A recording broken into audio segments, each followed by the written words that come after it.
This Thing Called Life is a podcast dedicated to exploring the twists, turns, and transformative moments that shape our lives and the lives of others. It is a space where we can share our experiences so we can learn, grow, and empower change. You're listening to This Thing Called Life. I am your host, Atlas. Today, our guest is Puy Navarro. Puy is an actress, theater producer, and yoga teacher originally from Spain, now based in New York. Since 2005, she's been using her work to explore social issues and human rights while also guiding others through yoga in spaces like the Empire State Building and the Hispanic Society of America. Her journey with yoga took her all the way to India, where she deepened her studies in the sutras, tantras, and Ayurveda.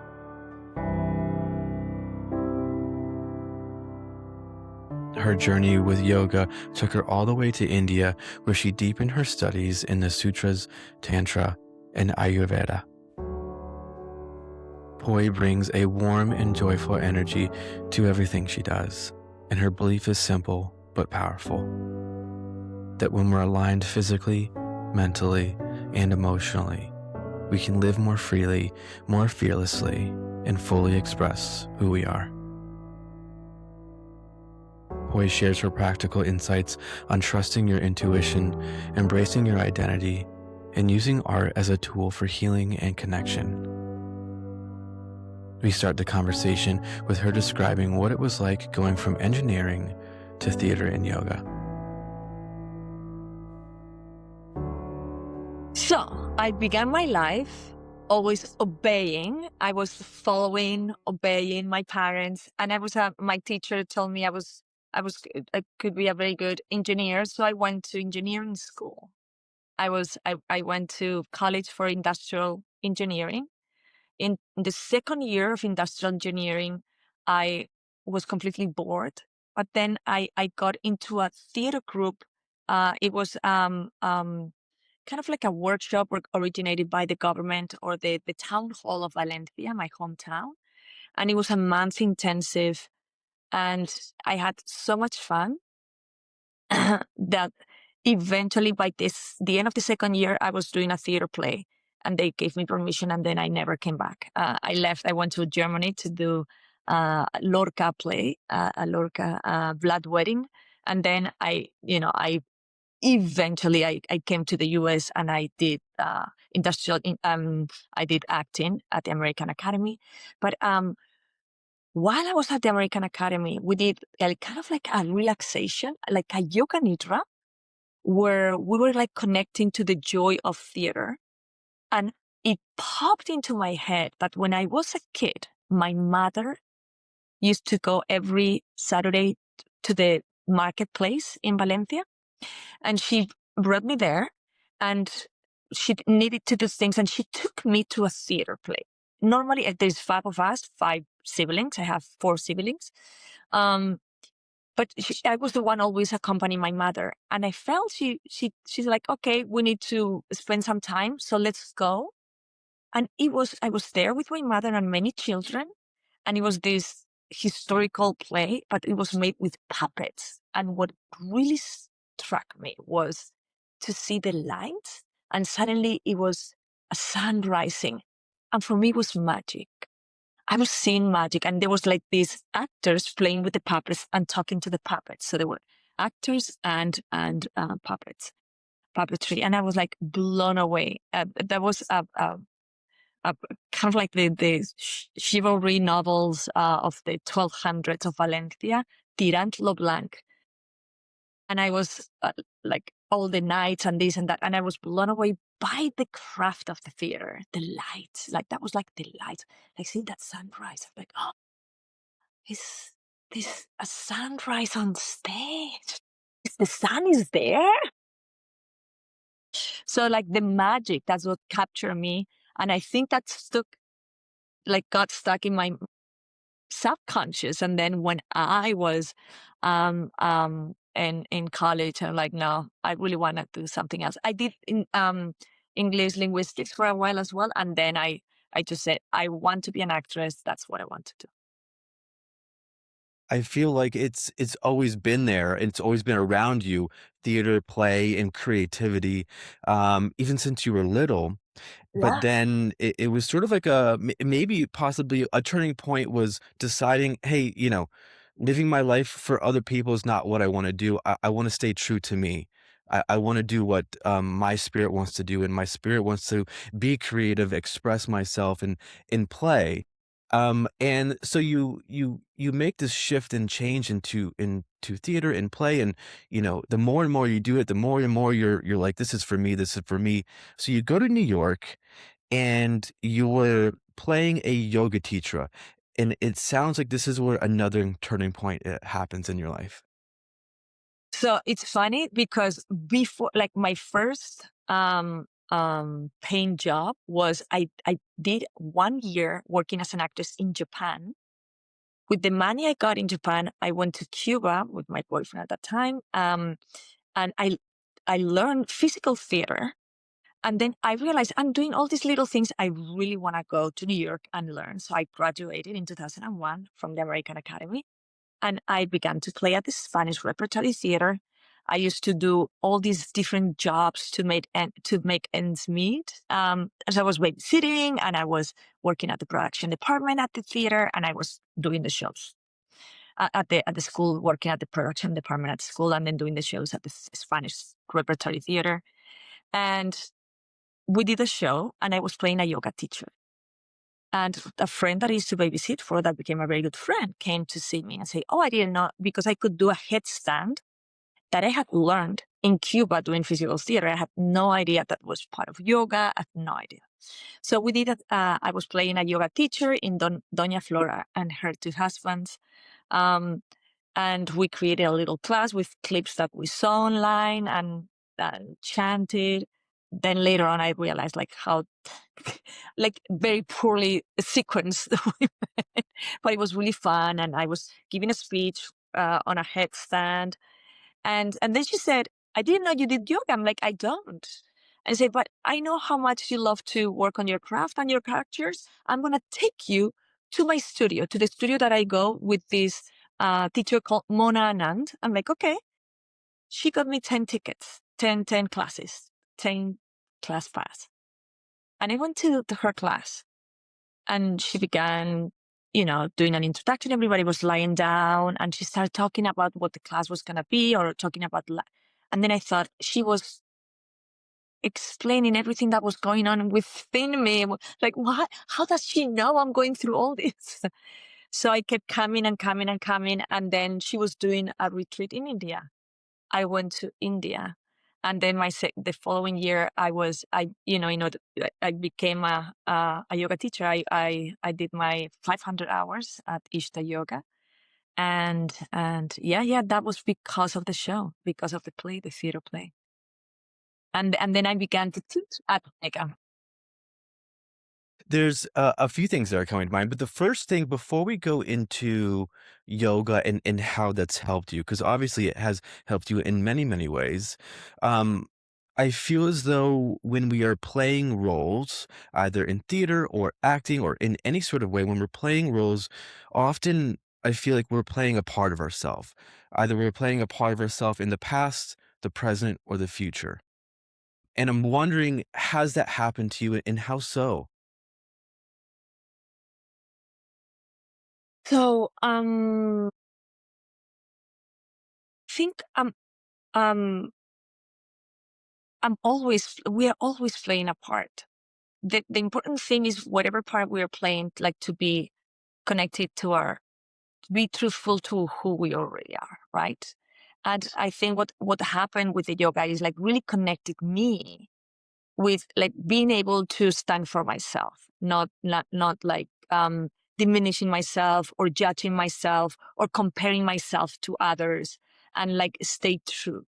And but it's like, I even in life, I remember like saying, like playing parts. I remember that culture and the country of origin is a lot of conditioning, a lot of plays a big role. And I used to, whenever I talk to an older person or whenever to talk to authority, I put this voice like, hi, how are you? May I? Like, I go into a high pitch, and my friends were like, Puy, why are you talking like that? I'm like, I'm talking like myself. Like, no, like, pues, who am I? And it's interesting to see us playing all these different parts in life. And then some parts I play for a couple of years, or for 15 years I was playing at the Spanish Repertory Theater, or like being a yoga teacher, or being a teacher, like I teach writing, or being a friend, or being a lover, or being, it's all these roles that we play. And if we connect with the authenticity, I think we're giving the best that we can give. And then by opening ourselves up, we are receiving the best we can receive. I feel like this, it's combining acting, but also in life. I feel like we are all playing these different roles at different times and embracing all of them. But we don't have to lose ourselves when we do play these different parts and pieces. Like it's not sort of one or the other. We can be soft and kind and gentle, but we can also be strong and powerful. We don't have to lose all these other parts if we want to access these different parts. So I love that, it's, although we're playing these roles in acting or theater, that we're also playing different roles in life and we can play different roles at different times. And that's completely acceptable.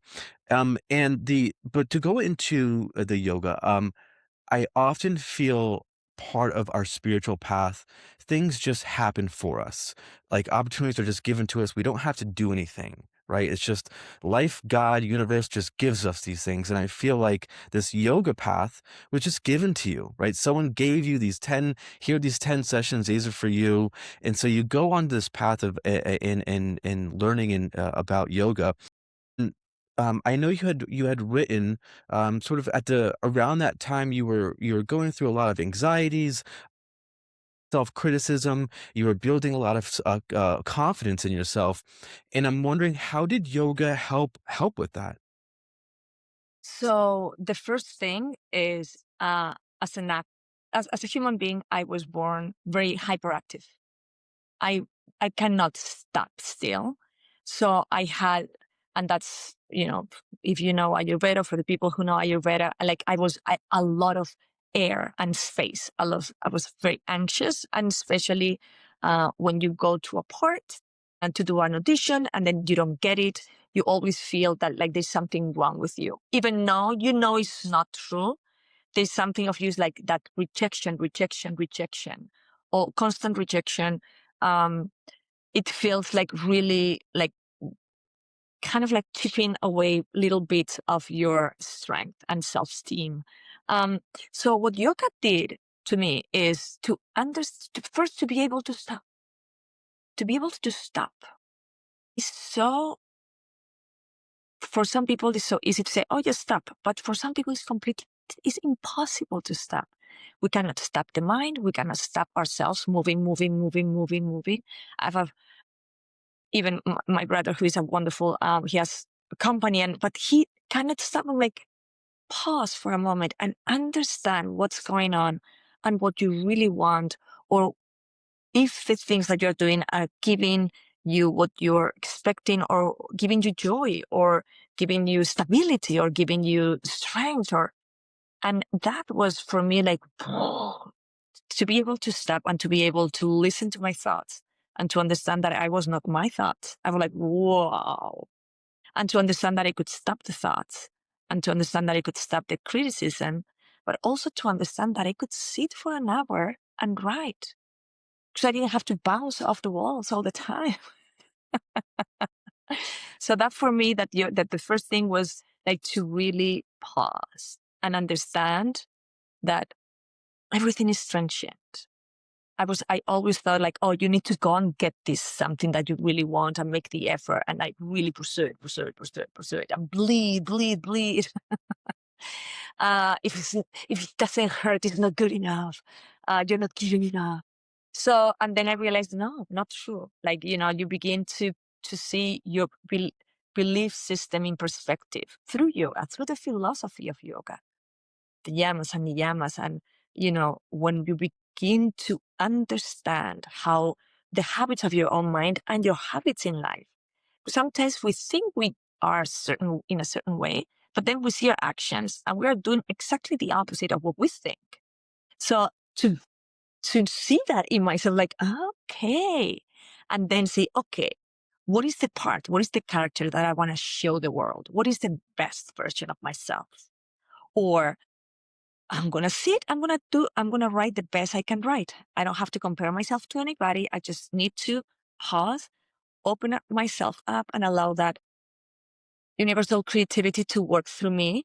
And sometimes it works, sometimes it doesn't work, but eventually I've been, I just finished writing another play, and I'm writing, I just did a reading of my last play in Madrid last week, and it was amazing. And another play is going to be published. And so, yes, it does happen.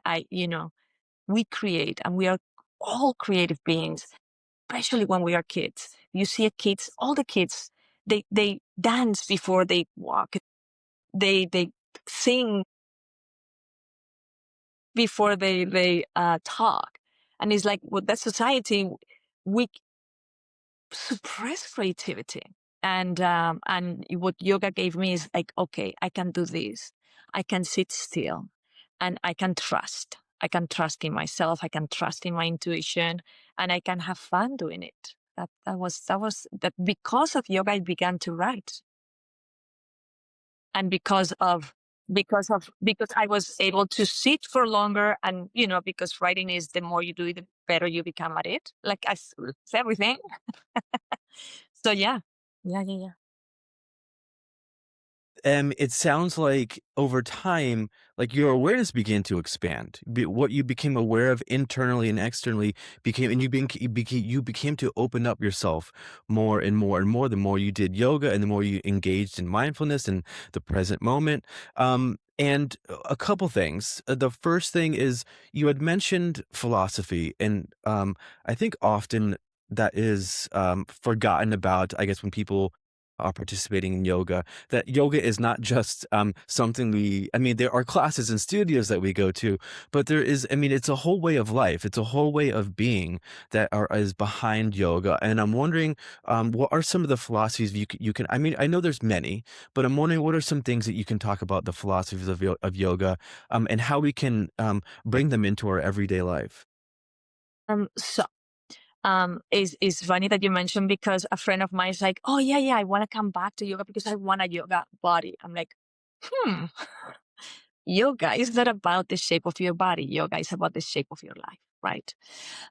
In the yoga that I learned, is the hatha yoga, the energy of the sun and the moon. So all the strength and the flexibility. So we need to balance strength and flexibility, the masculine side of ourselves, the feminine side of ourselves, of all of us.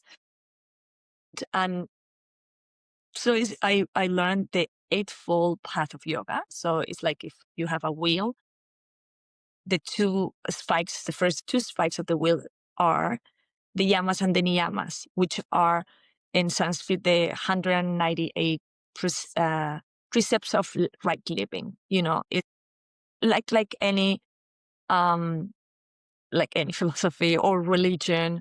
Be a good person. How can we be good persons with our bodies, with ourselves, and with everyone around us? And that's there are the inward practices and the outward practices. So anybody can Google or learn about the yamas and niyamas. And it was an oral tradition, and the first person who put it into a book was Patanjali.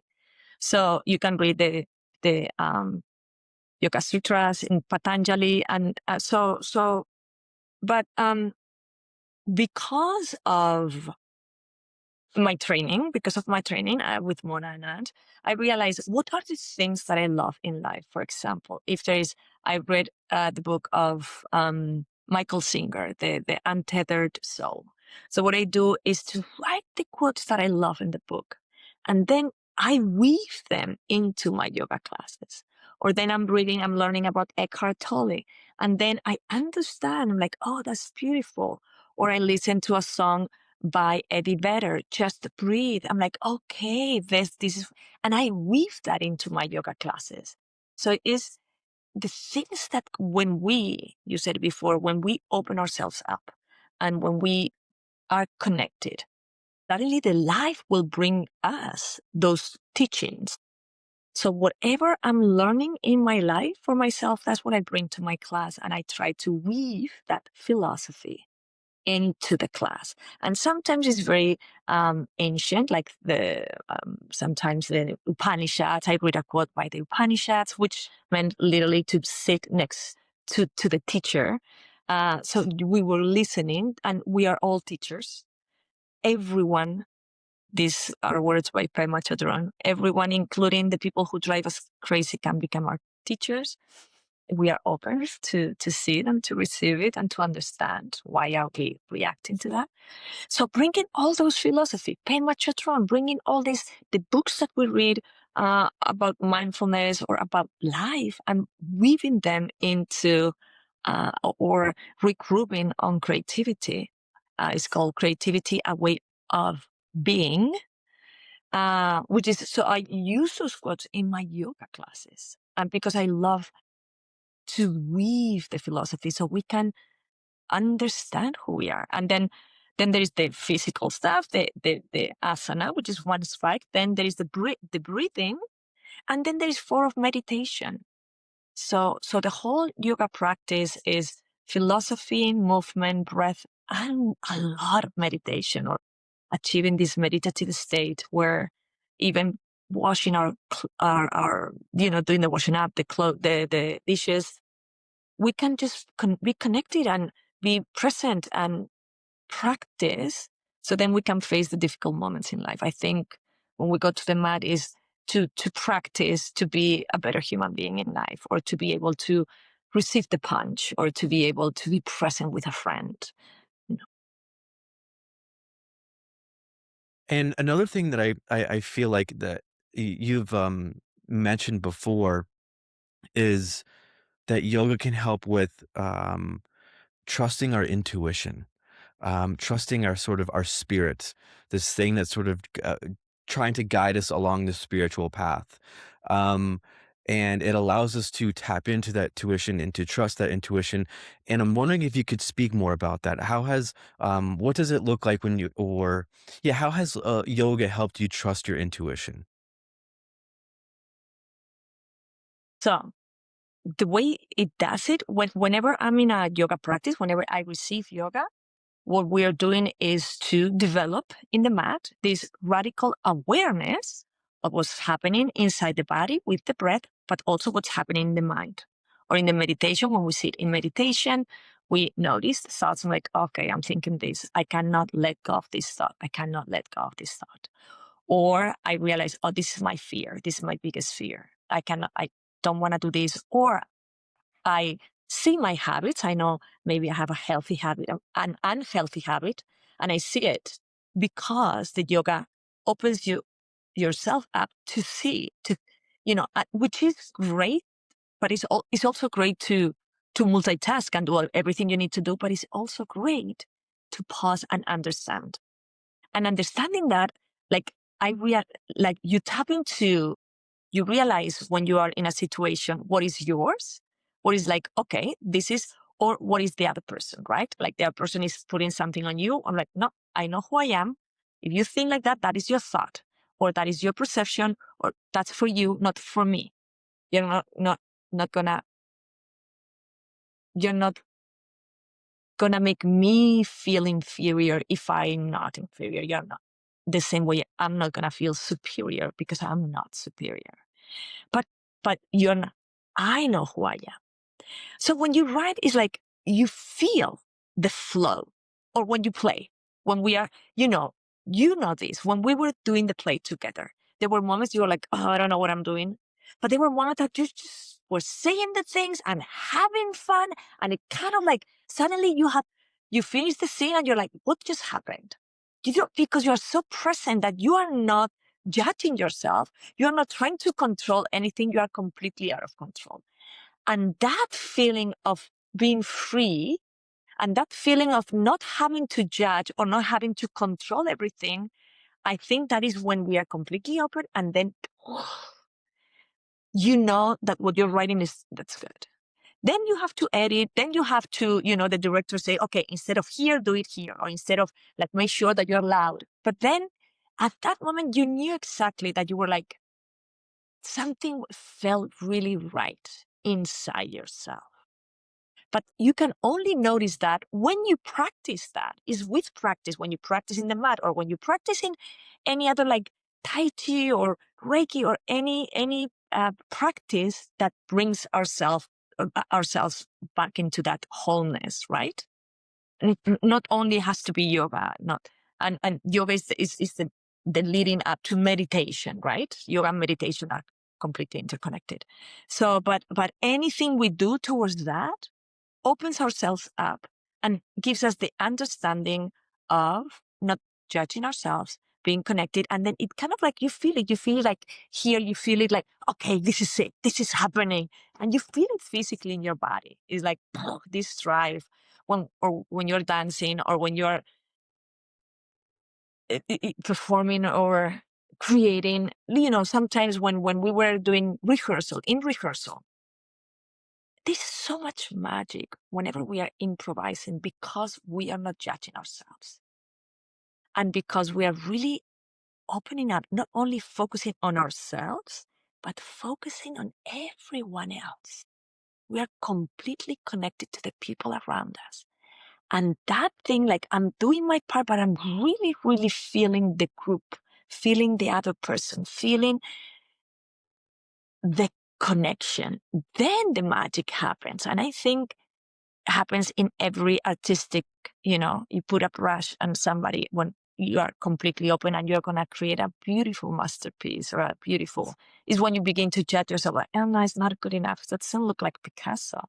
When we, exactly, when we disconnect from that fun and that natural creativity, we were born with creativity. It's a gift that we all have. And I feel like to some degree, it's sort of getting comfortable or practicing letting go of control and going with the flow. I feel like that's an important part of creativity in acting. I know a lot of what we're talking about is something you teach in the workshop that's upcoming, and we'll get to. But before we shift over to this workshop that you're doing at Omega, I know that as you are in these creative spaces as a director, as a writer, as an actress, that there's like a lot of different identities that you held that you have, being a Spaniard, the being an immigrant, being a woman, all these overlapping identities. Had the fact that you didn't know anyone or have any family in the industry, English not being your first language. You had all these overlapping identities, and on one hand, I feel like those were absolutely challenges, but I feel like as you've grown and learned, you've embraced them as opportunities. Yes, yes. And at the beginning, you always feel like, oh, I wish I was an American. I wish I had this accent. And I was trying to really get rid of my accent, which I can't. And I felt like, you know what? I don't have to. But yoga makes you feel like it's okay. It is okay that I'm different. It is okay that I come from a different country. It is okay that I came from my background, that I came from a very humble family. It is all okay. And that makes me who I am. And who I am is as valid as anybody else. And then I really believed in, maybe I didn't see it or I didn't hear like my accents. So like, oh yeah. Or I didn't, I was not getting auditions or this or that. So then I decided to do my own thing. It's like, you know what? I don't want to do the part that you're giving me, which is either the cleaning lady or the servant, or, and in the US it's like all the Latinos have to be, um, in very specific roles. How do you call it, when the cliche roles. And I thought like, no, I can do anything I want. So I want to create the parts that I want to play, or I want to create the plays that I want to see on stage. And so it's been fun trusting and doing it. it's been a process. It's not a jolly, happy go lucky. It's like, what? You try things and then, some things are more difficult than others, hard work. But eventually the payoff is like days you were in the play before the reading that I did the other day. And, it was like this magical moment with this woman that played the piano. And then I met her the day before and then she's there like playing with us. And this, uh, Tracy was in Spain with me. My mutual friend Tracy, wonderful choreographer and actress, choreographed for us. And it's like being so present that you can use the magic of the moment. Like there's magic in life. There's magic. Um, we're on a ball that is spinning around all these stars, and there is air that we can breathe. Like it's magic. Like life is magic. So let's like for me the most beautiful thing is like let's make the best of it, but also don't take things too seriously. Enjoy what you can whenever you are with what you have. And the other day there was um a viral video of this man playing a cello or in temples of Gaza or Lebanon. I was blown away by the magic and the creativity, even in the most dire circumstances. We can be good to another person. We can smile to other person. We can help, or we can create art. So yeah, absolutely, absolutely. I don't know what the question was. Holding space for like the good and the bad together in one place, in one space, and tapping into our magic. And I know that's in a lot of ways what you do, or what you're going to be doing at Omega in this workshop, and bringing out the magic in people, and bringing out the magic within, and putting it on paper. And I'm wondering if you can tell us a little bit about this workshop that you have upcoming at Omega. So, is yoga and creativity actually is a workshop that I designed at Omega when I was trying to write a film. I went to creative writing at NYU. I was um, trading my classes of yoga for classes of writing because I couldn't pay for the tuition.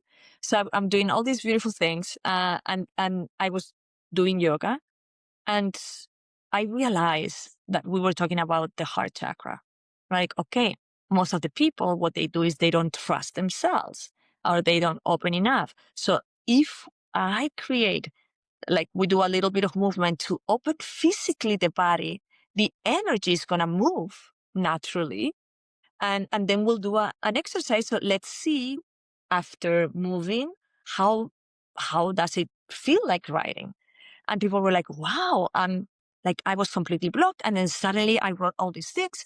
Or I thought I wanted to write about something, but after this meditation that we did together, I wrote about this other thing that surprised me. And all those things, like for me, like, okay, this is working. And I did many little workshops with people. And then now I teach screenwriting at the film school in Spain. I'm doing a class of 60-hour course. Is 2 weeks. It's actually 10 days, 6 hours a day on all of this. We watch films as well. We do a little bit of, but it's all about creating. I mean, together and writing. Some people come and paint. Some people come and play guitar. I had musicians. I've had painters. I have singers writing songs, singer-songwriters. So because it's about creativity. And if I'm able to make them understand that they can trust themselves, as I did when I received the yoga classes, if I can make them have fun doing it, if I can, make them sit still and write, then they're at the end of the day, or at the end of the 3 days, or is a Memorial Day weekend at Omega, but in Spain is 2 weeks. And then you really realize like, wow, I've written all this, or I've created all this, or I was stuck in this one episode or one chapter, and then I was able to go through because we relax, and then the magic comes, and then creativity comes, and like, and they're like, oh yeah. Or maybe because you are not judging yourself, then suddenly you feel good about it, or you get a better idea. So yeah, it's all this beautiful dance with creative things. And we'll do also when you have a lot of time is great, because then you can experiment a lot. But also when we use the hands, if we cut things, or we paint, or we are using a different part of the brain that connects us with more creativity. It's all about there's the language, but there's the singing, there is the music, there is the visual, there is the so when we are able to use all those parts of the brain in the class, then when you sit and write, you open up all the functions, like all the helping, like the help doctor, and to use in your brain to craft and to create from your heart, and to create from your authenticity, and with all your creativity. Yeah. I'm wondering who would be who is this workshop for? Is this for, someone that is a writer, someone that just likes journaling? Is this for sort of parents? Is this for executives? Who is this? Who would benefit from this workshop? So it's for all of us. I wrote it in the description because if you already are as a seasoned writer, but maybe you have a blog, or you feel you don't have the time, you come, and then that's all you're doing: writing, hanging out, expressing yourself, and keep writing. Because sometimes you just need to make the space. If you are coming to a place and that's all you're doing, that's all you're doing, and then you are giving yourself that gift. Or if you are curious, because many people write or they secretly write their little stories, but they feel they don't want to share, or they're not good enough. But then you come, and then you realize, and I always give the option to share or not to share. You don't have to share. Those sharing, when you speak out loud, you realize of the good things, you realize of the things that can be fixed, but also you realize that people really, really connect with what you're writing. And we write, or we create to share with others. Is also for musicians or painters. Like, if you want to come, it's all about creativity. Younger people, Omega asked me, how young? It's 13, 14, 16, as long as they can be there and they don't mind to. There are long hours, and sometimes it's tedious, but it's gonna be fun. Anyone is invited. I think it can benefit all of us, because it's all about creativity. As long, I mean, it's all around expressing ourselves in different ways. And if people are having difficulty struggling expressing ourselves, whether it's art, music, dance, poetry, anything and everything, then this is the place and the space to do it. And you bring up, which is wonderful and accurate. You constantly said we are doing this, we're doing this, we're doing the art, we're doing. And I believe that to be true, and that it's a thing that we do together. And I'm wondering how that can be different. Being creative by yourself, right, is one experience.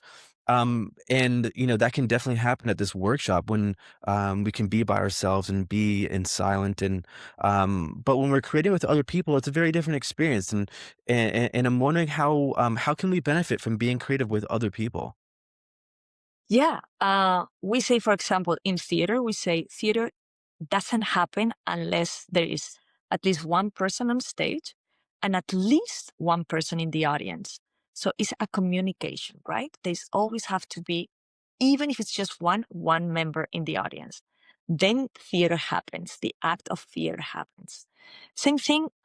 We can create by ourselves, but and that this is a quote by Rick Rubin. Unless you share your work, then is it has not been, it has not landed in the world, right? If it's in your, or you cannot understand that you can improve it a little bit, tweak it from here and there. So the act of sharing and the act of doing things together is really empowering, because by yourself, you are with your own brain, which general has all the judges, all the judges judging you. So when you have an open heart and somebody to bounce with, you're like, wow, okay. So this is not that bad. Okay, that's okay. I like it. But now not only I like it, these people like it too. Or, this is was not working for me, was not working for, so I can fix this. So it's a really great to have feedback and to have diverse feedback.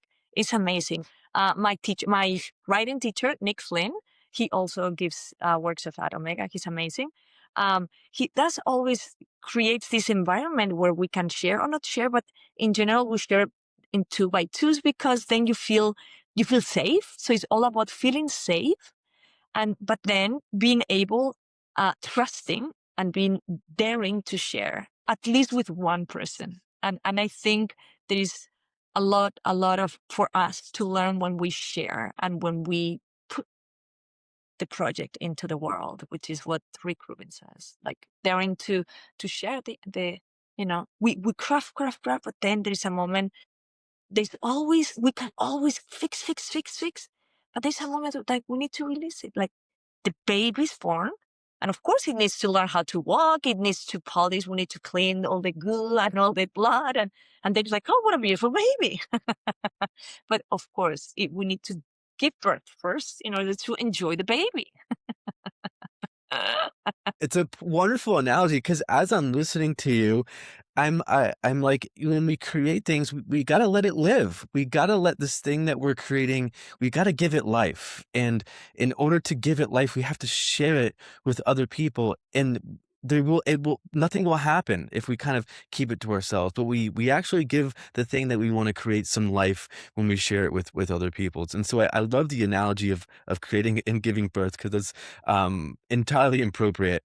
The one thing I did want to, because I noticed on your website, that you have like the smile meditation. You have these short videos, sort of like samples that people can look at or listen to. And I'm wondering if you can talk about a couple of those things.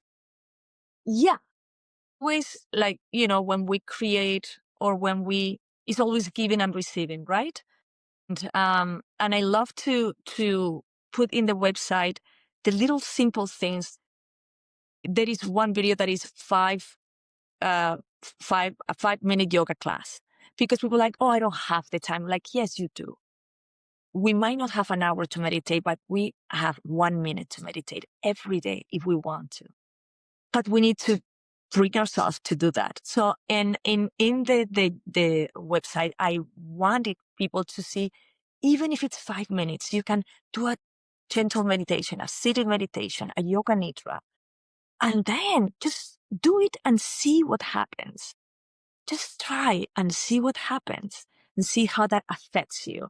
And I love to give samples, and we need to give, and then open up to receive, receive, receive. So absolutely, yeah. I encourage everyone to go onto your website and to experience some of these samples. And even if it's just for like for 1 minute, we can be present for 1 minute. It doesn't have to be an hour. Often I feel like people associate meditation and mindfulness that we have to be like sitting on top of a mountain in the winter with snow and doing it for like an hour and a half or for a whole day. And honestly, it's 60 seconds. We can do something for 60 seconds. And I love that you offer samples and to give more and more. Whatever we If we support others, the support will come back to us. That is something I absolutely believe. And if we uplift other people, people will uplift us. It will come back to us. And I feel like that's what you do. And I'm wondering, that's sort of like a segue into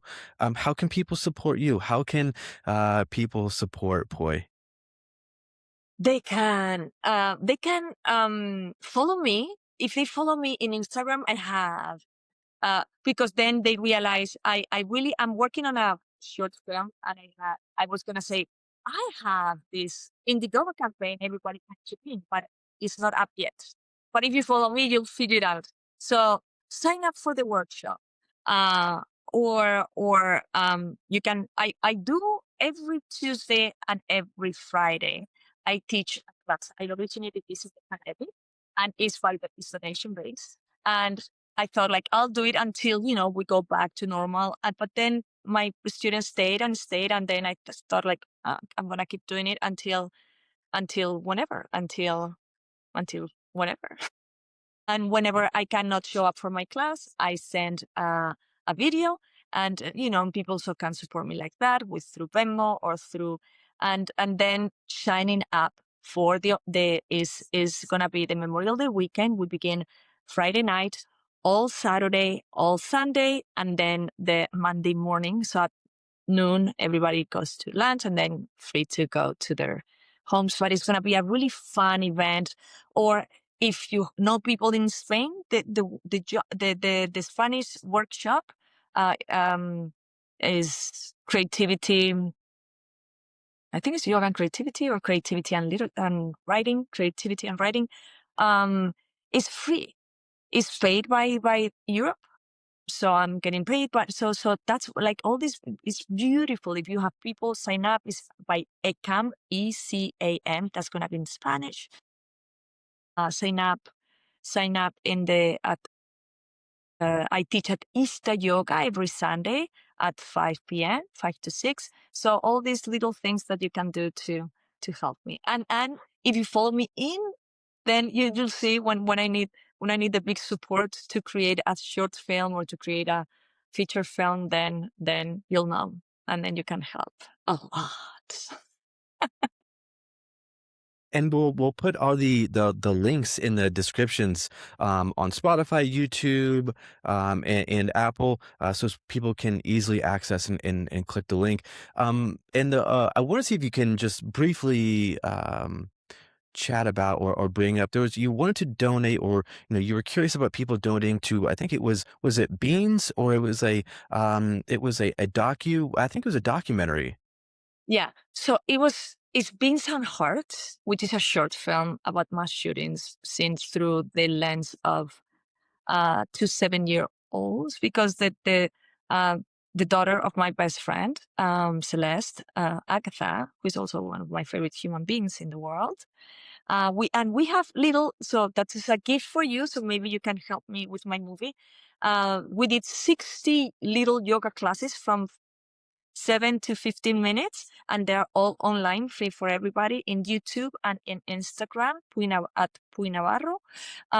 Agatha, when she was 7, her biggest fears was that a shooter would come into the school. And I could not believe that a 7-year-old would understand or know what a shooter is. But of course, we live in this country, and those things happen. And so I wanted to really to do a short film about that. And I wrote a documentary about looking for my brother.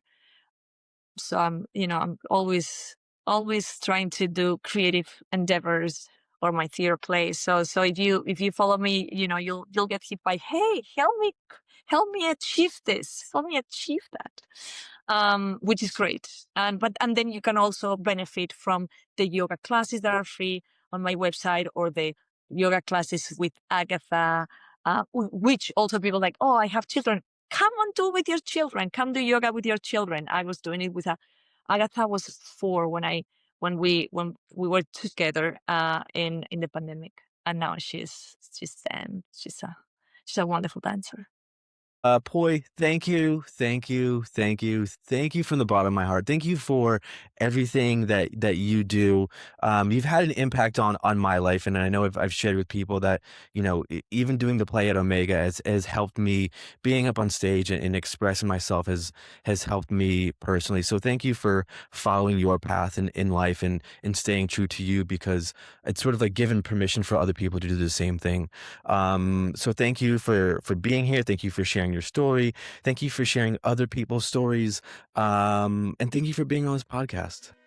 Thank you. I'm honored to be with you. I'm honored to be here, and it was so much fun.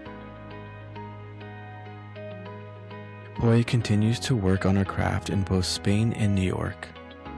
Her upcoming film script, titled The Audition, has been selected by the Rights Lab Dreamago to go to the program Plume Pellicule to work with script supervisors like Christopher Hampton, winner of 2 Oscars, to improve the script and meet producers.